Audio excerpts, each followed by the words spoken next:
ప్రభునందు ప్రియులారా, ఈ దినాన్ని దేవుని యొక్క వర్తమానాన్ని మనం తెలియజేసుకుందాం. దేవునికి ఇష్టలై ఉన్న వారికి కలిగే మేలులు.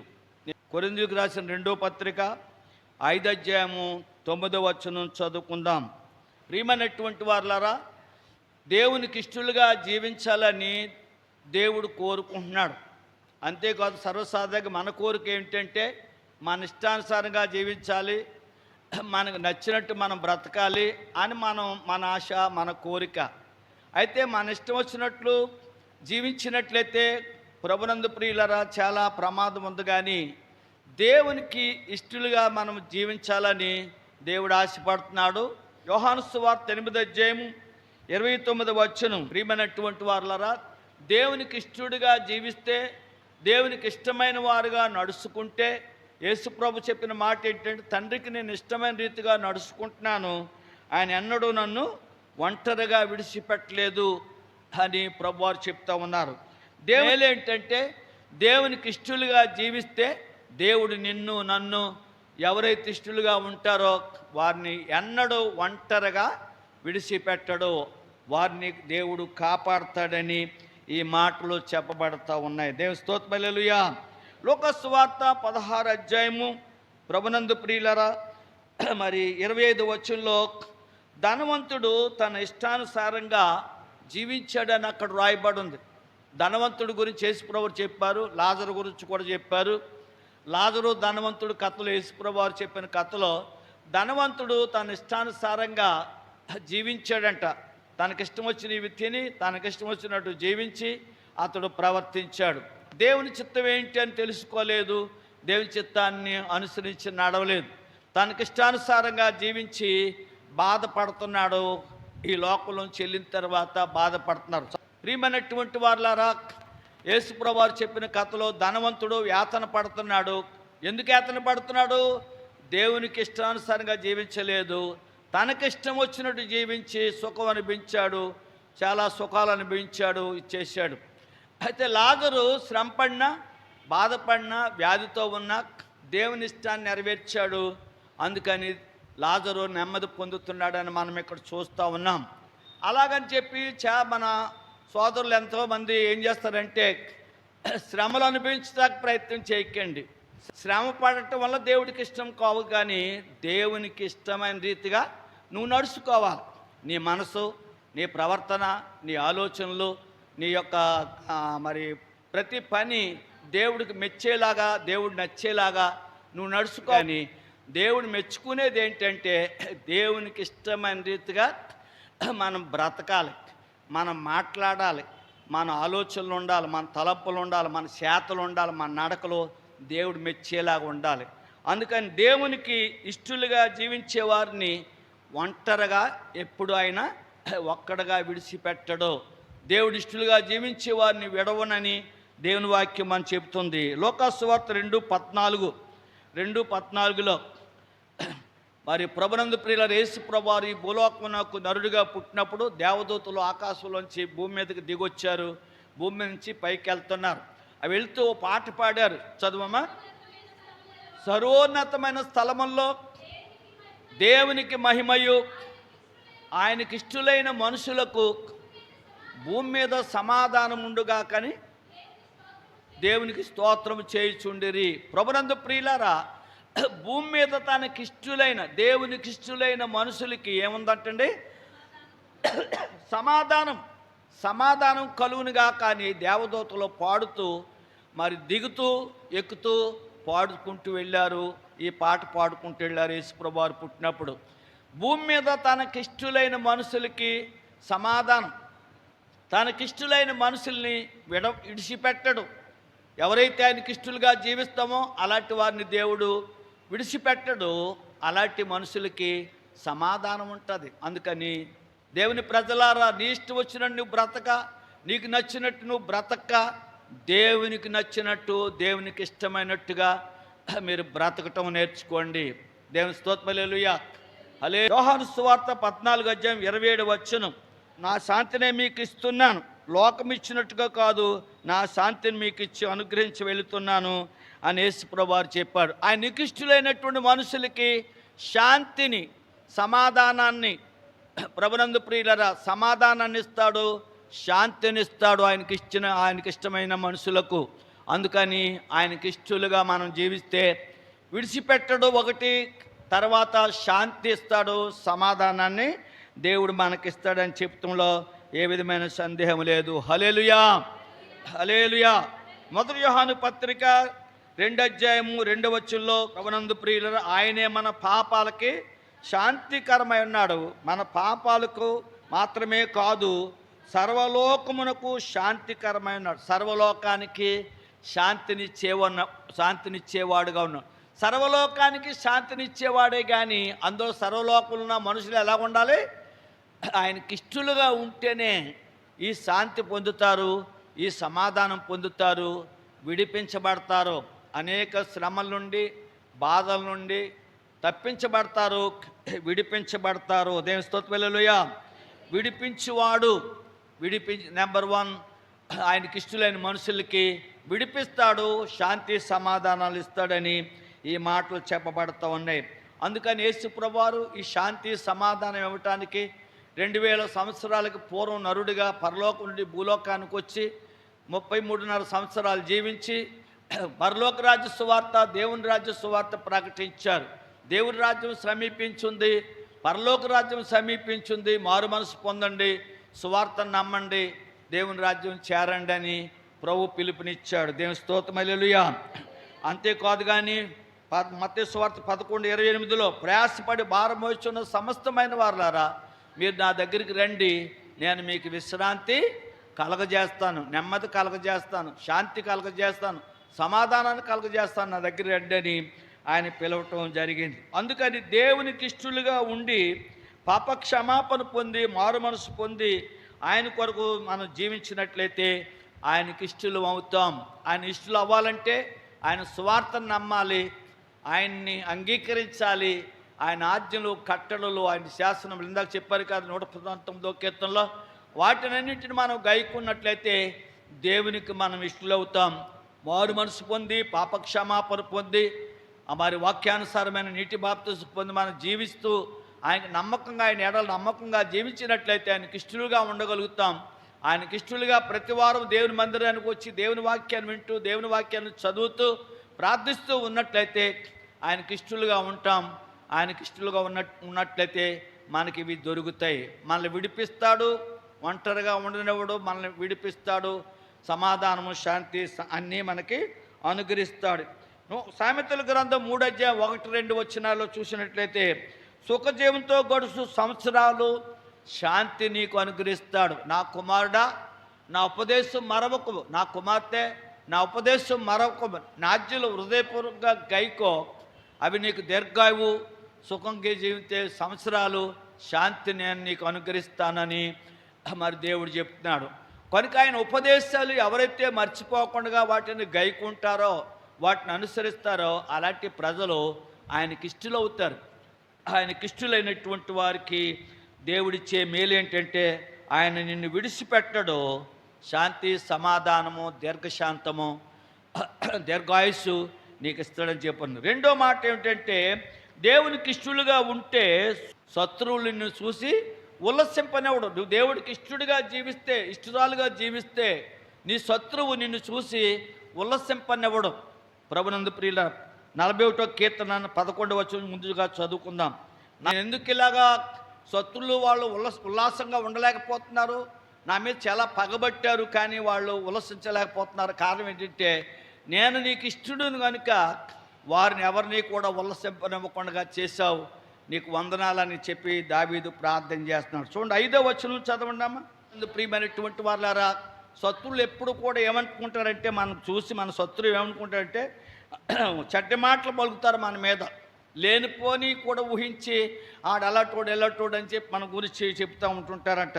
వాడి పేరు ఎప్పుడు మాసిపోవును, వాడు ఎప్పుడు సచ్చును అని ఇలాంటి మాటలు శత్రువులు పలుకుతారట. అలా పలికే శత్రువులు దేవుడు వారిని ఉల్లసింపనివ్వలేదంట, మాట్లాడనివ్వలేదంట.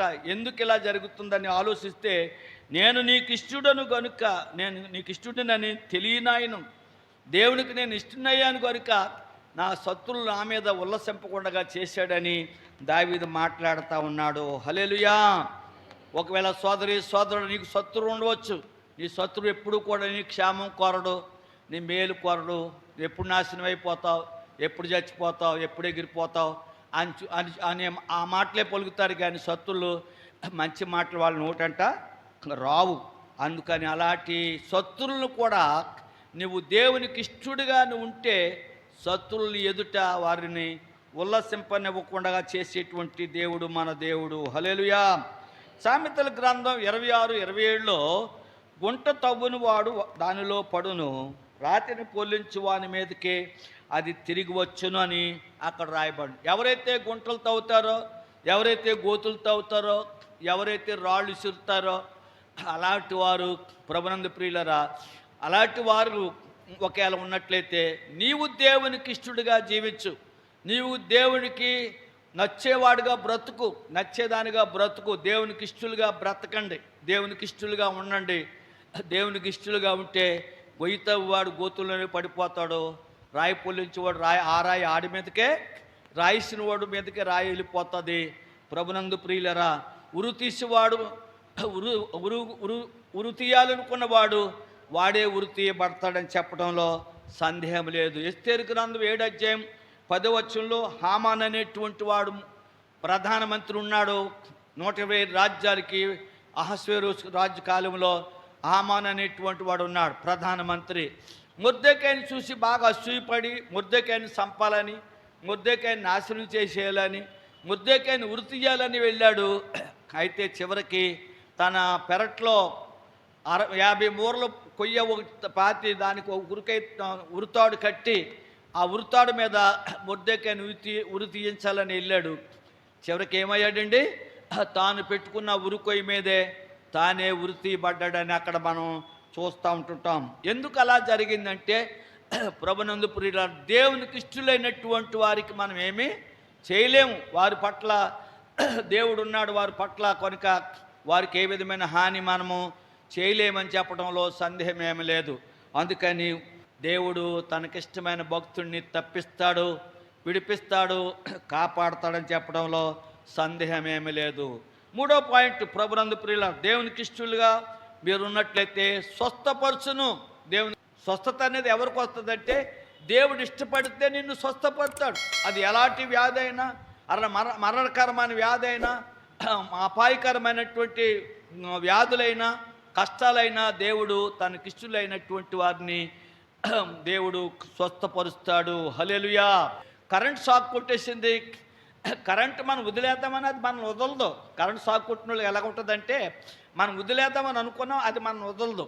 మన ఏళ్ళు ఇలా పట్టుకున్నాం అనుకోండి, ఇంకా గట్టిగా ఇలా నొక్కేస్తుంది. అదేలాగా అదే నరాలు తోడేసి ఇంకా గట్టిగా పట్టేటట్టు చేసేస్తుంది. అదే ఆ కరెంటుకున్న శక్తి ఎటువంటిది అనమాట. మనం వదిలేద్దామన్నా మనం వదలలేము, ఇంకా అలాంటి ప్రమాదం. కనుక దేవునికి ఇష్టలైనటువంటి వారిని దేవుడు తప్పిస్తాడు, విడిపిస్తాడు, సమాధానం కలిగిస్తాడు, శాంతి కలిగిస్తాడు. హల్లెలూయా. స్వస్థత అనేది అందరికీ రాదండి. అనేక మంది రోగులు వెళ్ళి ప్రార్థన చేసుకున్నారు, స్వస్థత రావట్లేదు. కానీ ఎవరికి వస్తుంది స్వస్థత? ఆయనకి ఇష్టలైన వారికే స్వస్థత వస్తుంది. చూద్దాం, మత్తయి సువార్త 8:2. ఆ కుష్ఠరోగి వచ్చి ఆయనకి మొక్కాడంట. అక్కడ చక్కని మాట రాయబడింది. ఆయనకి మొక్కాడట. మొక్కి, ప్రభా నీకు ఇష్టమైతే నన్ను శుద్ధుడిగా చేయమని అన్నాడంట. ఆయనకి ఎంతో ఇష్టమైపోయిందా ఆయన విధానం, ఆయన మొక్కే విధానం, ఆయన మాట్లాడే విధానం, ఆయన అడిగే విధానం ఆయనకి ఇష్టమైపోయింది. నాకు ఇష్టమే అని శుద్ధుడు ఒక అమ్మని చేయి చేపత ముట్టగానే ఆ కుష్ఠరోగము శుద్ధైపోయింది. ప్రభునందు ప్రియమంటూ ఒకసారి మనం ఆలోచిద్దాం. తక్షణమే వాడు శుద్ధుడైపోయాడని అక్కడ మనం చూస్తూ ఉన్నాం. అనేక మంది రోగులు ఉన్నారు, కానీ అందరూ బాగుపడరు. దేవుడికి ఇష్టమైన భక్తుడే, దేవునికి ఇష్టమైన వాడే, దేవునికి ఇష్టమైన వారే బాగుపడతారు. కనుక దేవునికి ఇష్టలుగా ఉండండి. దేవునికి ఇష్టలుగా ఉంటే ప్రభునందు ప్రియుల రెండోది ఏమవుతుందండి, మనం స్వస్థత పడతాము. హల్లెలూయా. ప్రసంగ గ్రంథం 3:1-3 చదువుకుంటే ప్రతిదానికి సమయం కలదు, ప్రతిదానికి సమయం కలదు. కడతానికి సమయం ఉంది, పడగొడతానికి సమయం ఉంది, ఏడవటానికి సమయం ఉంది, తింటానికి సమయం ఉంది, ఇలాగా ప్రతిదానికి సమయం ఉంది. అలాగే స్వస్థతకు కూడా ఏముందండి, స్వస్థత పట్ల కూడా సమయం ఉంది. మూడో దాంట్లో ఉంది, బాగు చేయుటకు సమయం కలదు, సంపుటకు బాగు చేయుటకు సమయం కలదు. కనుక బాగుపడాలంటే ప్రభునందు ప్రియులరా, నీవు స్వస్థత పడాలంటే నీవు దేవునికి ఇష్టడుగా ఉండాలి. నువ్వు బాగుపడాలంటే దేవునికి ఇష్టడుగా ఉంటే నువ్వు బాగుపడతావు. దేవుని స్తోత్రం. హల్లెలూయా, హల్లెలూయా. ప్రతివారు బాగుపడిపోలేరు, ప్రతివారు స్వస్థత పొందలేరు. వెళ్ళిన వారందరూ, ప్రార్థన చేసిన వారందరూ స్వస్థత పడలేరు. కానీ దేవునికి ఇష్టలుగా ఉన్నవారు మాత్రము బాగుపడతారని, స్వస్థపడతారని ఈ వాక్యం చెప్తుంది. యోహాను సువార్త 5:21లో, తండ్రి ఎలాగూ అనేకులను బ్రతికించెనో అలాగే కుమారుడు కూడా తనకిష్టమైన వారిని బ్రతికించును. కుమారుడు కూడా, యేసు ప్రభు కూడా ఆయనకిష్టమైన వారిని బ్రతికిస్తాడు. అందుకని నువ్వు బ్రతకాలన్నా, నువ్వు స్వస్థత పడాలన్నా, నువ్వు ఆయనకి ఇష్టడుగా, ఇష్టరాలుగా ఉంటేనే బాగుపడతావు. దేవుని స్తోత్రం. హల్లెలూయా. రోగాలు భూమి మీద మనకు వస్తాయి. తింటున్నాం, త్రాగుతున్నాం, ఈ వాతావరణంలో బ్రతుకుతున్నాం. ప్రభునందు ప్రియులరా, అనేక వ్యాధులు పక్క వాళ్ళ నుంచి కూడా మనకు వస్తూ ఉంటుంటాయి. మన తిండి వల్ల, మన త్రాగే నీళ్ళు వలన, మనం పీల్చే గాలి వల్ల మనకు రోగాలు వస్తుంటుంటాయి. కానీ నువ్వు దేవునికి ఇష్టడుగా ఉంటే ఎలాంటి రోగం వచ్చినా, ఎలాంటి వ్యాధి వచ్చినా, ఎలాంటి బాధ వచ్చినా నిన్ను బ్రతికించేవాడు, నిన్ను స్వస్థపరిచేవాడు మన దేవుడు. అయితే అందరినీ కాదు, కానీ ఎవరిని బ్రతికిస్తాడు, ఎవరిని స్వస్థపరుస్తాడు? ఆయనకిష్టులైనటువంటి వారుగా ఉండాలి. ఆయనకిష్టులు మాత్రమే ఆయన స్వస్థపరుస్తాడు. ఆయనకిష్టులుగా బ్రతకండి, ఆయనకిష్టులుగా జీవించండి. హల్లెలూయా, హల్లెలూయా. లూకా సువార్త 4:25-27 వరకు మనం చదివినట్లయితే, ప్రభునందు ప్రియుల సదభక్తులు ఇక్కడ ఉన్నది నేను చెప్పేస్తాను, సరిగ్గా వినండి. ఏలియా దినముల్లో పూర్వమందు, యేసుప్రభు రాకముందు ఏలియా దినముల్లో 3.5 సంవత్సరాలు వర్షమైనా మంచైనా కురవలేదు. భయంకరమైన కరువు వచ్చింది. ఆ కరువు దినాల్లో వర్షం లేక కరువులు వచ్చాయి, పంటలు లేవు, కరువు వచ్చింది. ఆ కరువు దినాల్లో ఏలియాని సీదోనులోని సారేపతులో ఉన్న వెధవరాలు ఇంటికే పంపబడెను, కానీ మరెవరింటికి పంపబడలేదు. అనేక మంది ఆ ఊరిలో ప్రభునందు ప్రియులరా వెధవరాళ్ళు ఉన్నారు, అనేక మంది ఎదవరాళ్ళు ఉన్నారు. కానీ ఏ ఎదవరాలింటికి పంపలేదు. కానీ ఏలియాని దేవుడు మరి ఎక్కడ పంపించాడు? సీదోనులో సారేపతులో ఉన్న ఊరిలో ఉన్న వెధవరాలింటికే పంపబడింది. ఏలియాని పోషించటానికి సారేపతున్న ఎదవరాలింటికే పంపించాడు. కానీ అనేక మంది ఎదవరాళ్ళు ఉంటుండగా వాళ్ళందరింటికి పంపలేదు. కనుక ప్రభునందు ప్రియులరా, దేవునికి ఇష్టమైంది ఏలియాని పోషించడానికి, కరువు దినాల్లో పోషించటానికి ప్రభునందు ప్రియులరా సారేపతులున్న ఎదవరాలనే ఆయన చూశాడు. ఆయనకిష్టము, దేవునికి ఇష్టము ఆ ఎదవరాలంటే ఆ ఇంటికే ఏలియాని పంపించి పోషించబడ్డాడు. అనేక మంది ఎదవరాలు ఉంటుండగా అక్కడికి పంపలేదు, ఆ ఇంటికే పంపబడ్డాడు. ఎలీషా కాలంలో, ఆయన శిష్యుడైన ఎలీషా కాలంలో 27 వచనంలో, ఎలీషా కాలంలో ఇజ్రాయేల్లో అనేక మంది కుష్ఠరోగులు ఉన్నారు. ఇజ్రాయేల్లో అనేక మంది కుష్ఠరోగులు ఉంటుండగా వారందరినీ బాగు చేయలేదు. కానీ ప్రభునందు ప్రియులారు, సిరియా దేశంలో ఉన్నటువంటి సైన్యాధిపతి అయినటువంటి నయమాన్నే స్వస్థపరిచాడు. కానీ అనేక మంది కుష్ఠరోగులు ఉంటుండగా వారు బాగుపడలేదు. దేవుని స్తోత్రం. హల్లెలూయా, హల్లెలూయా. నయమాను దేవునికి ఇష్టమయ్యాడు. నయమాను మరి ప్రభునందు ప్రియులారా ఎలీషా దగ్గరికి వెళ్ళినప్పుడు ఎలీషా చెప్పిన మాట మొదట వినలేదు. వినకపోయిన దేవుడికి ఇష్టమయ్యాడు కాబట్టి ఆ నయమాను మళ్ళా తిరిగి మనసు మార్చుకొని యోర్దాను నదిలోకి వచ్చి మునిగి స్నానం చేసి బాగుపడ్డాడు. నయమానే బాగుపడ్డాడు. కానీ ఆ రోజుల్లో ఇంకా చాలామంది కుష్ఠరోగులు ఉన్నారు, మరి నయమాను ఒక్కడే బాగుపడ్డాడు. సోదరుడా, ప్రభాన్నంత మాత్రాన మనం బాగుపడలేము. కానీ ప్రభుకిష్టులుగా ఉంటే ఎంతమందినైనా ప్రభుకిష్టులైతే వారిని బాగు చేయగలడు.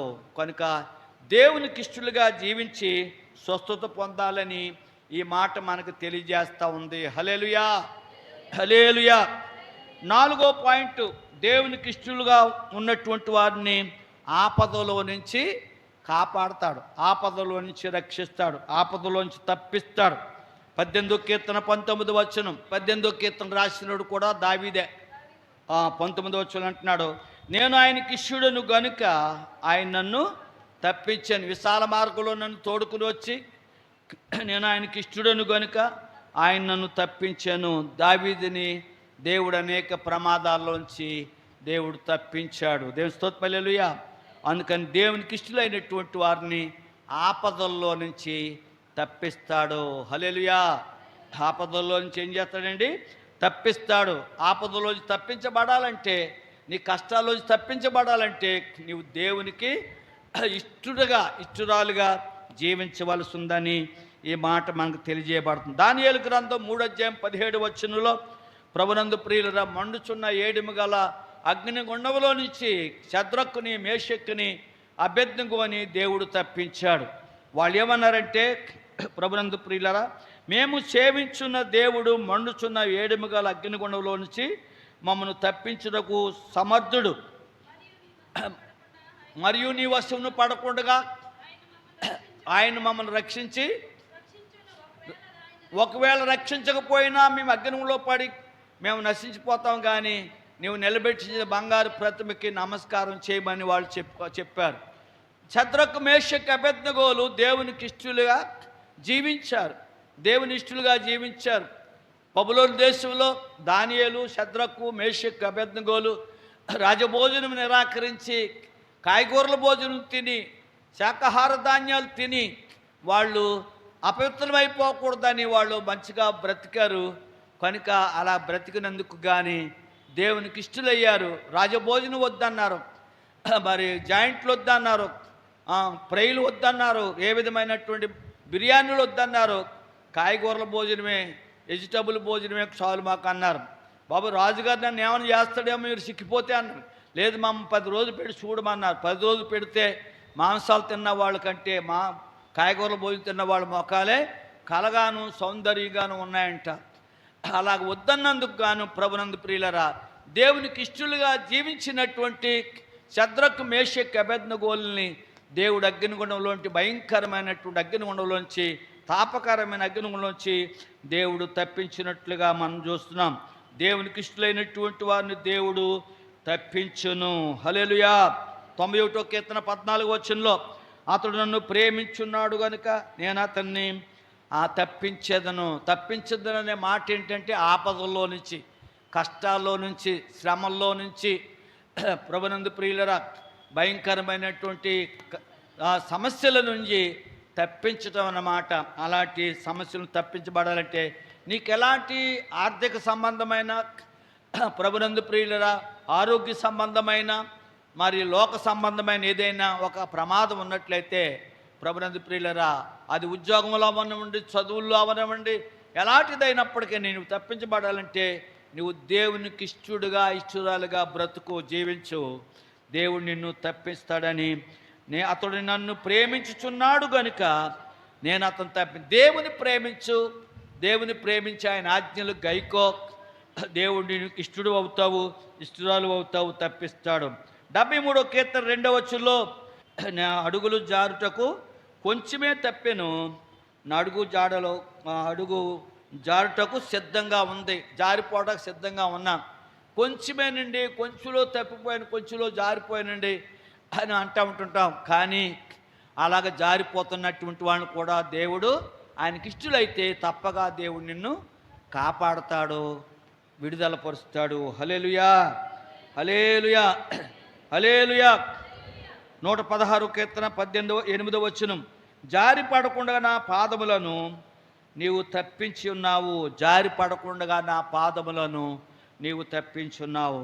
ప్రియమైనటువంటి వారులారా, ఆయనకి ఇష్టలైనటువంటి వారిని కొంచెం జారిపోతున్నా ఆయనకి ఇష్టలైనటువంటి వారిని దేవుడు తప్పిస్తాడు. చాలామంది మీరు చెప్పగలరు సాక్ష్యాలు, అయ్యా పలానా ప్రమాదంలో పడిపోదునండి, పలానా చిక్కుల్లో పడిపోదునండి, పలానా కష్టంలో పడిపోదునండి, చాలా మోసపోతునండి, దేవుడు నన్ను తప్పించాడని చెప్పేవాళ్ళు చాలామంది ఉన్నారు. దేవుని స్తోత్రం హల్లెలూయా.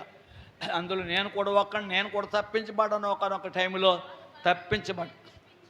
దేవుని స్తోత్రం హల్లెలూయా, హల్లెలూయా. కనుక జారిపోకుండా నా పాదములను నీవు తప్పించున్నావు. యోసేపు అనే భక్తుడు ప్రభునందు పొతిఫరు ఇంట్లో పనిచేస్తున్నాడు, పని పిల్లోడు. పొతిఫరు భార్య చాలా ఎంతో ఆ యవనస్తుడైన బిడ్డని చాలా ప్రయత్నం చేసింది, మార్చడానికి, వశపరుచుకోవటానికి ప్రయత్నం చేసింది. అక్కడికి ఆయన చెప్పాడు, అమ్మా నువ్వు నాకు ఒక యజమానురాలువు, నాకు ఒక తల్లిలాంటి దానివు, నేను దేవునికి భయపడేవాడిని, ఇలాంటి కార్యం నేను చేయజాలను అని చెప్పాడు. ఎలాగైనా లోపరుచుకోవడానికి ప్రయత్నం చేసింది. చివరికి చెరసాల్లో వేయించింది. చెరసాల్లో కూడా అతడు ప్రవర్తన చూసా చెరసాల నాయకుడు అతనికి ఆధిక్యం ఇచ్చాడు. అలాగే ఇందాక ప్రసంగం చెప్పింది, 30 సంవత్సరాలు అయ్యేటప్పటికి ఐగుప్తు దేశానికి ఏమైపోయాడు, రాజు అయిపోయాడు. నిజానంగా పొతిఫరు ఇంట్లోనే తప్పిపోతే, జారిపోతే ఏమైండును? జారిపోనవడు దేవుడు, పడిపోనవడు దేవుడు. ఎప్పుడు ఎవరిని? దేవునికి ఇష్టలుగా ఉండేవారిని. ఆయన చెప్పాడు యోసేపు, నేను దేవునికి భయపడేవాడినమ్మా, నేను ఈ పని చేయజాలనని చెప్పాడు. కనుక నువ్వు దేవునికి భయపడితే, దేవునికి ఇష్టడుగా నువ్వు జీవిస్తే, దేవుడు నిన్ను జారిపోనవడో, నిన్ను పడిపోనవడో, నిన్ను తప్పిస్తాడు, ప్రమాదాల నుంచి నిన్ను తప్పిస్తాడని చెప్పడంలో సందేహం ఏమి లేదు. స్త్రీల వల్ల ఎక్కువ దుఃఖం కలుగుతుంది. అందరు స్త్రీలు కాదు, ఒక స్త్రీ ఉంది ఇక్కడ. ఆ స్త్రీ ఎటువంటిదంటే ఆమె చాలా బాధ కలిగిస్తుంది, మరణం కంటే ఎక్కువ దుఃఖం కలిగిస్తుందంట. అలాంటి ఒక ఆమె ఉందంట. ఆమె ఎటువంటిదంటే, ప్రభునందు ప్రియమైనటువంటి వారలారా, అది వలలు వంటిదై, ఉరులు వంటిదై, మనసు గలదై, బంధకములు వంటి చేతులు గలదై ఉంటుందంట ఆ స్త్రీ. దేవుని దృష్టికి మంచివారైన వారు దాని నుండి తప్పించుకొందురు. దేవుని దృష్టికి మంచోళ్ళు, దేవునికి ఇష్టమైన వాళ్ళు ఎవరైనా ఉంటే, ఒకవేళ అలాంటి ఆవిడ చేతిలో పడకుండా, అలాంటి వాడి చేతిలో ఒకవేళ ఉన్నా, ఆమె చేతులుండి, అలాంటి స్త్రీ చేతిలోంచి దేవుడు నిన్ను తప్పిస్తాడు. మంచివారు దాని చేతిలోంచి తప్పించుకొందురు, కానీ పాపాత్ములు దాని వలన పట్టబడుదురు. పాపాత్ములు ఏం చేస్తారంటే దానివల్ల పట్టబడుదురు. అందుకని దేవునికి ఇష్టడుగా జీవిస్తే, ఎలాంటి భయంకరమైనటువంటి బంధకాల్లో ఉన్నప్పటికీ దేవుడు నిన్ను తప్పించడానికి ఆయన సమర్థుడు, శక్తిమంతుడు. హల్లెలూయా. బైబిల్ గ్రంథంలో సంసోను చాలా అభిషేకం కలిగినటువంటి వాడు, చాలా బలవంతుడు, బలమైన అభిషేకం కలిగిన వాడు, పుట్టుకతోనే దేవుని వాగ్దానం ద్వారా పుట్టినటువంటి వాడు. అలాంటి సంసోను ప్రభునందు ప్రియులారా, దెలీలా అనేటువంటి స్త్రీ ఇంటికి వెళ్ళి ఆమె వల్లో పడిపోవటం ద్వారా ఇంత బలవంతుడు సంసోను, ఇంత దైవశక్తి కలిగినటువంటి వాడు సంసోను కళ్ళు ఉడదీయబడ్డాయి, బంధింపబడ్డాడు, చెరసాల్లో తిరగలిసిరేవాడయ్యాడు. చివరికి ప్రభునందు ప్రియులరా, తన బలం ఎక్కడుందో చెప్పేయటం ద్వారా కొన్ని విషయాలు మనం చెప్పకూడదు, కొన్ని సీక్రెట్ మనం చెప్పకూడదు, అవి మనలోనే ఉంచుకోవాలి. ఆ సీక్రెట్ చెప్పేశాడా, ఆ దెలీలాగా వశాన్ని పడి ఆమె లాలన చేత చెప్పించేసుకుని అది ఫిలిష్తీయులకు చెప్పేయగానే కళ్ళుడదీయబడ్డాయి. ప్రభునందు ప్రియులరా, బంధించబడిపోయాడు, తిరగలిసేవాడైపోయాడు. చివరికి భయంకరమైన మరణాన్ని ఇంత బలవంతుడు కూడా పొందవలసిన ప్రమాదము వచ్చింది. ఎందుకంటే కొంతకాలం ఇష్టడుగా జీవించాడు, దేవుడికి ఇష్టమైన కార్యం చేయలేదు. దేవుడికి ఇష్టమైన కార్యం చేయకుండా తన ఇష్టానుసారంగా వెళ్ళిపోయాడు, తన ఇష్టం వచ్చినట్టు ప్రవర్తించాడు. దేవుడు చెప్పాడు, నీ బలం ఎక్కడుందో చెప్పొద్దని చెప్పాడు. కానీ తన బలాన్ని ఇసిగిపోయి ఆమె ఇసికించేసి చెప్పించుకుని నాశనం అయిపోయినట్టుగా మనం చూస్తున్నాం. కానీ మంచివారు ఆ భయంకరమైనటువంటి చేతిలోంచి ఏం చేయబడతారు? దేవునికి ఇష్టమైన వారు, ప్రభునందు ప్రియులరా, దేవుని దృష్టికి మంచివారైన వారు దాన్ని తప్పించుకొందురు. దేవునికి ఇష్టమైనటువంటి వారు అలాంటి భయంకరమైనటువంటి స్థితి నుండి, అపాయం నుండి తప్పించుకోగలుగుతారు. ప్రేమ ప్రేమ ప్రేమ, దోమ దోమ దోమ అంటూ, ప్రేమ దోమ అంటూ ప్రభునందు ప్రియులరా అపాయంలో పడిపోక, ప్రభునందు ప్రియులరా ఒకవేళ పడిపోయినా, ఒకవేళ నువ్వు దేవునికి ఇష్టడుగా, దేవునికి ఇష్టరాలుగా నువ్వు జీవిస్తున్నట్లయితే దేవుడు నిన్ను విడిపిస్తాడో, నిన్ను తప్పిస్తాడు అలా ప్రమాదాల నుంచి.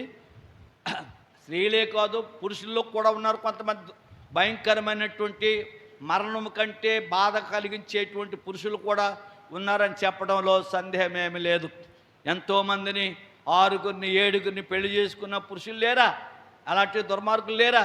కనుక అలాంటి వాళ్ళు కూడా ఉన్నారు. అలాంటి పరిస్థితుల్లో నీవు దేవునికి ఇష్టడుగా, ఇష్టరాలుగా జీవిస్తే నిన్ను అలాంటి ప్రమాదాల నుంచి కూడా నేను ఏం చేస్తాడో తప్పిస్తాడని ఇక్కడ చెప్తా ఉంది దేవుని వాక్యం. పేతురు దేవునికి ఇష్టమైన వాడు కాబట్టి,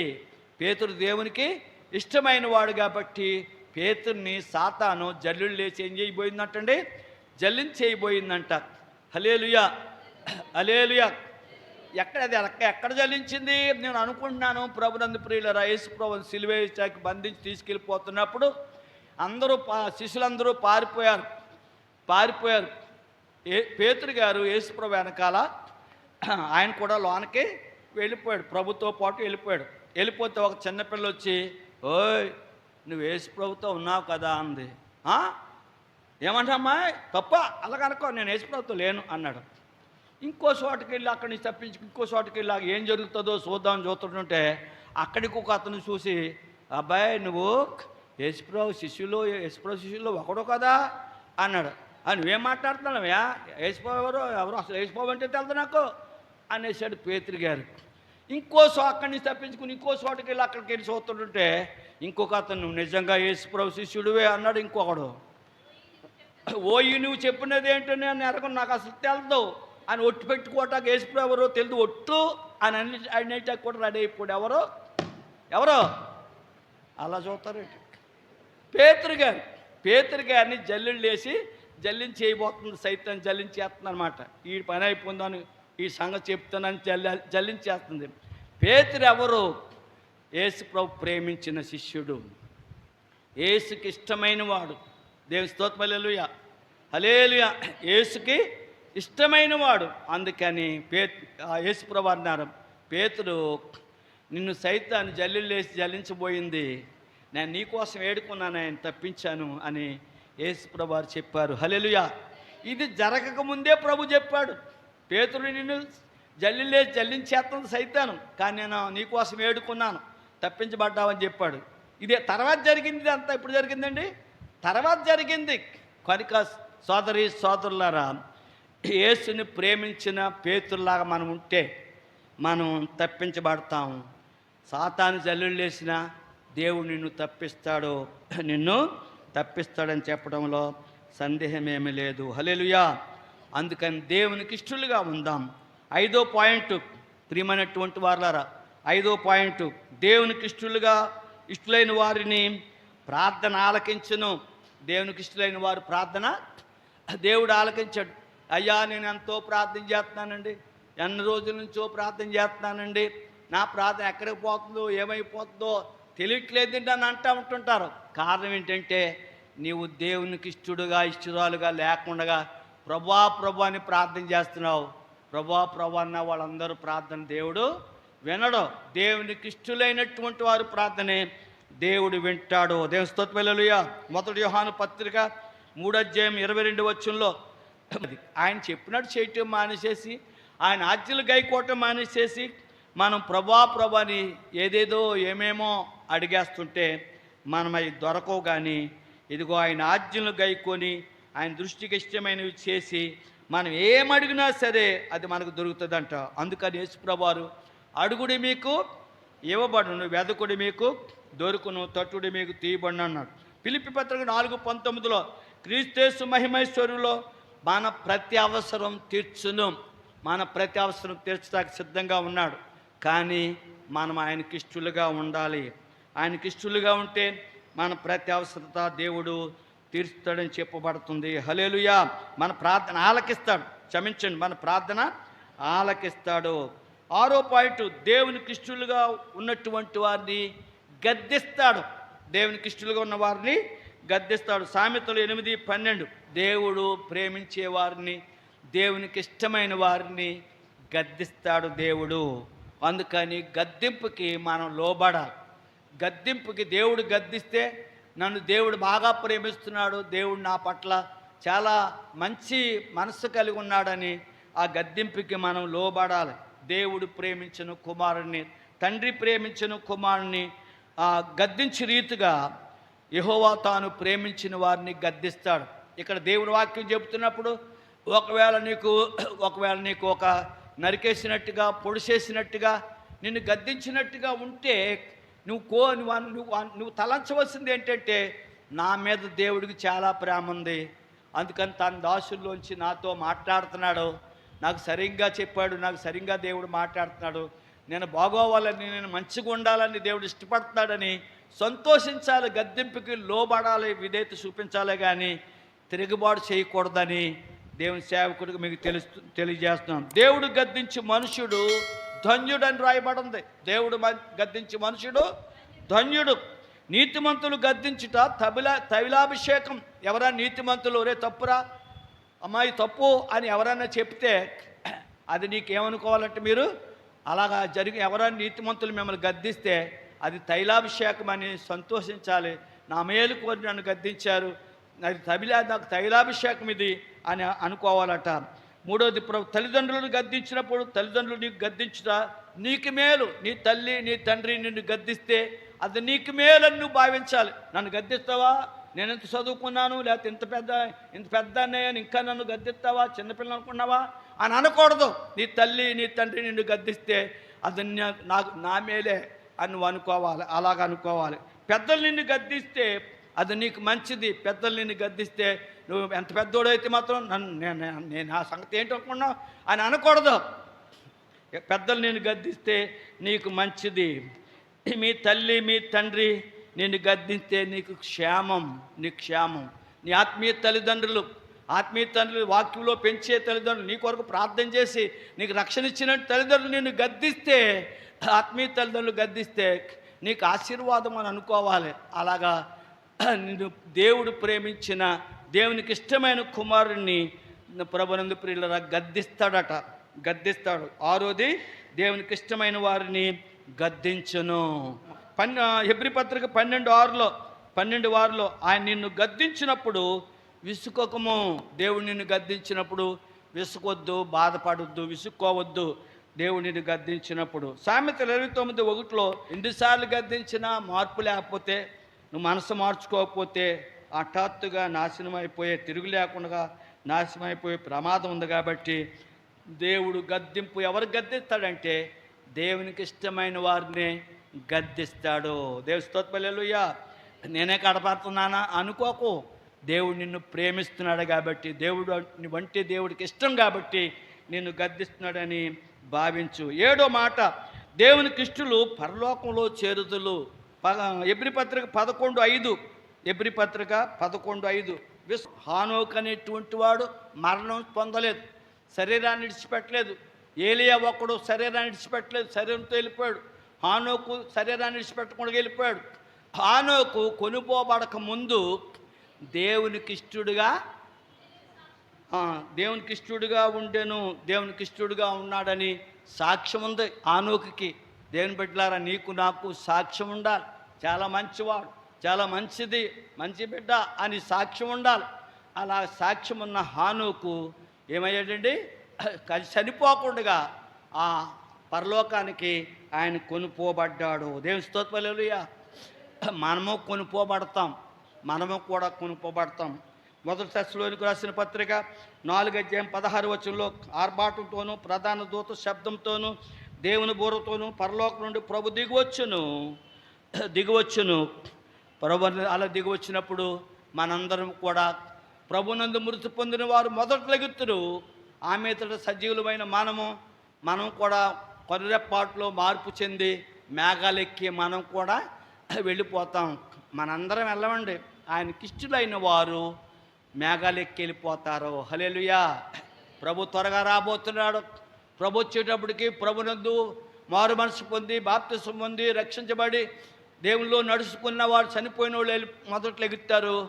సజీవులుగా ఉన్న మనము కూడా ఆయనకిష్టులుగా బ్రతికితే, ఆయనకిష్టులుగా మనం బ్రతికితే, జీవిస్తే, ఆయన ఆజ్ఞలు, ఆయన కట్టడలు, ఆయన ప్రేమించి ఆయన ఆజ్ఞలు, ఆయన కట్టడలు గైకొని నడుచుకుంటే, ప్రభునందు ఆయన విధులు మనం గైకొని నడుచుకుంటే, మనం కూడా కొనరెప్పపాట్లో మాయమైపోయి మహిమ శరీరం ధరించుకొని ప్రతి ఒక్కరికి మేఘం వస్తుంది. కొనుక్కోక్కర్లేదు, మనకి ఉచితంగానే మేఘాలు పంపేస్తాడు. ఆ మేఘం ఎక్కి మనం కూడా దేవుని దగ్గరికి పరలోకానికి మనం కూడా వెళ్ళిపోతాము. హల్లెలూయా. దొంగ శిలువలో యేసుప్రభు వారు వేలాడుతున్నాడు. ఆ వేలాడుతున్నటువంటి దొంగ యేసుప్రభుతో మాట్లాడాడు. ఇద్దరు దొంగలు చెరుకు పక్కన వేశారు. యేసుప్రభు, ఎందుకు ఈ అవస్థ? నువ్వు దేవుడు కదా, దేవుడు అయితే నువ్వు రక్షించుకొని మమ్మల్ని కూడా రక్షించవచ్చు కదా, ఎందుకు అలా బాధపడతావు అన్నాడు ఇంకొక దొంగ. ఒక దొంగ అన్నాడు, ఒరే అలాగ మాట్లాడకరా, మనకి శిక్ష న్యాయము సమంజసమే ఈ శిక్ష, కానీ ఈ శిక్ష ఆయనకి న్యాయం కాదు, సమంజసం కాదు, అన్యాయంగా ఆయన సిలువేశారు అని ప్రభు గురించి మంచి మాటలు మాట్లాడి, ప్రభువా నీ రాజ్యంలో నన్ను జ్ఞాపకం చేసుకుంటావా అని అడిగాడు. ఒక్క నిమిషంలో ఆ దొంగ యేసుప్రభుని హృదయాన్ని దోసుకున్నాడు. దేవుని స్తోత్రం. హల్లెలూయా. యేసుప్రభు వారికి ఎప్పుడైతే మంచి సాక్ష్యం వచ్చిందో, ఈయన రక్షకుడురా, ఈయన దేవుని కుమారుడురా, మనకంటే శిక్ష సమంజసమే, మనం దొంగలం, మనం ఈ శిక్ష మనకి అర్హులమే మనం, కానీ ఈ శిక్ష ఆయనకు అర్హుడు. ఆయన దొంగ కాదు, ఆయన అన్యాయస్తుడు కాదు, ఆయన నీతిమంతుడు, ఆయన నా మాట అనకరా అని నీ రాజ్యంలో నన్ను జ్ఞాపకం చేసుకుంటావా అన్నప్పుడు ఒక్క నిమిషంలోనే ప్రభు, నేడు నీవు నాతో కూడా పరదేశంలో ఉండు అన్నాడు. ఒక్క నిమిషంలో దొంగ మార్పు చెంది, అతడు దొంగే, బందిపోటు దొంగే, కానీ తన మనసు మార్చుకొని ఈయన నమ్ముకుంటే మనకు పరలోకం ఉంటుంది, ఈయన మన పరలోకం తీసుకెళ్తాడు అని ఈయన దేవుని కుమారుడు నమ్మేశాడు. ఆ శిలువలో ఆ ఒక్క నమ్మకాన్ని బట్టి దేవుడు ఇష్టపడిపోయాడు. నేడు నువ్వు నాతో కూడా పరదేశంలో ఉండు అన్నాడు. హల్లెలూయా. సోదరి సోదరుడా, మనము ఆయనకి ఇష్టమైతే, ఆ దొంగ ఇష్టమైపోయాడు యేసుప్రభు వారికి, ఆ దొంగ ఇష్టమైపోయాడు యేసుప్రభు వారికి, పరలోక రాజ్యం ఇచ్చేసాడు, ఆయనతో తీసుకెళ్ళిపోయాడు.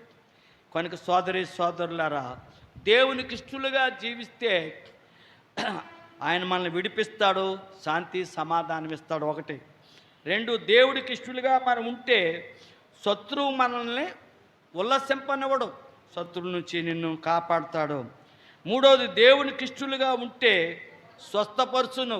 నాలుగోది, ఆపదల్లో నుండి తప్పించును. 5 పాయింట్, దేవునికి ఇష్టలుగా ఉంటే వారి ప్రార్థనలో ఆలకించును, మీ ప్రార్థనలు ఆలకిస్తాడు మీ ప్రార్థనలో. 6వది, దేవుడు నిన్ను గద్దించినప్పుడు విసుకొద్దు, బాధపడొద్దు. 7వది, పరలోక రాజ్యం అనుగ్రహించను. మేఘం ఇస్తాడు నీకు, మేఘం ఎక్కి వెళ్ళిపోతావు, పరలోక రాజ్యానికి వెళ్ళిపోతాం. కనుక దేవునికి ఇష్టలుగా ఉన్నవాళ్లే పరలోక రాజ్యం ఎక్కుతారు. సంఘానికి వచ్చిన వాళ్ళందరూ మేఘాలు ఎక్కెళ్ళరు, ఆయనకి జై జీవితం గలవారే. దేవునికి ఇష్టమైన వారికే మేఘం వస్తుంది, వారే ఆ మేఘాలు ఎక్కి పరలోకానికి వెళ్ళిపోతాం, బ్రతుకున్నాం మనం కూడా. కనుక దేవునికి ఇష్టలుగా జీవిద్దాం. తలలు వంచండి, ప్రార్థన చేసుకుందాం.